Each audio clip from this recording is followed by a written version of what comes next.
Hello, my name is Matthew Boedy. I'm the author of The Seven Mountains Mandate, exposing the dangerous plan to Christianize America and destroy democracy. In this video, I'd like to talk about the mountain of family.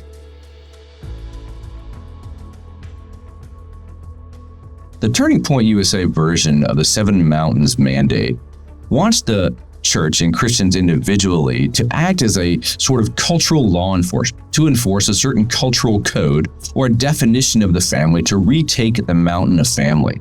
Turning Point USA itself has been involved in incidents where they have gone up to and ambushed people to record their responses to certain questions about their definition of family and their definition of what it means to be a Christian, male or female in America. These examples done by Turning Point USA are sort of an anti-democratic action. They want to eliminate or silence voices that define family and male and female different than they do.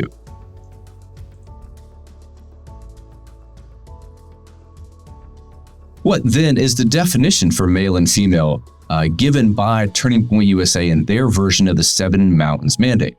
They want to use the terms like masculinity and femininity, but they really mean the definitions of male and female. What should be the role of those two genders in American society? First, let's start with masculinity. They propose masculinity starts with a rugged individualism, often seen in what Turning Point USA calls its male summits. These summits occur outdoors, often during weekends, with hiking and team building exercises. But they also promote the idea of male as protector. And this is not just the protector of the home or the protector of the female, this is protector of the nation. That runs parallel with their definition of female or feminine.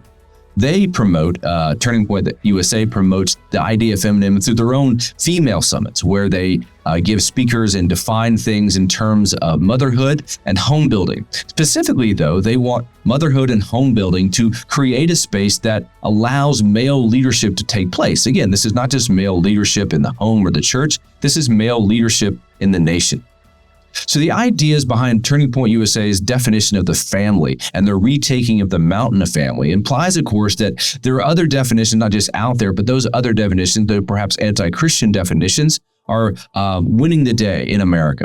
And Turning Point USA wants to enforce its definitions of male and female and femininity and masculinity in such a way as to promote anti-democratic actions, to silence other voices, to not have a debate, to ambush people and to embarrass them in such a way as to force them to not participate in our democratic society. This is how Turning Point USA and their version of the Seven Mountains Mandate plan to retake the mountain of family.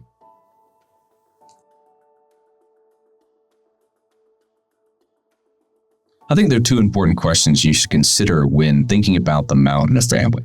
What is the role of government in promoting the family or promoting certain definitions or cultural roles for masculinity and femininity?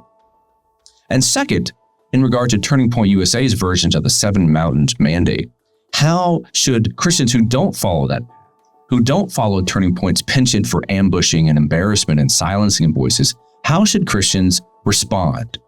Should they promote democratic voices or democratic actions? Should they promote religious action? Should they promote a combination of the two? How should Christians who don't follow Turning Point USA's visions of the world respond both to Christians and to non-Christians alike?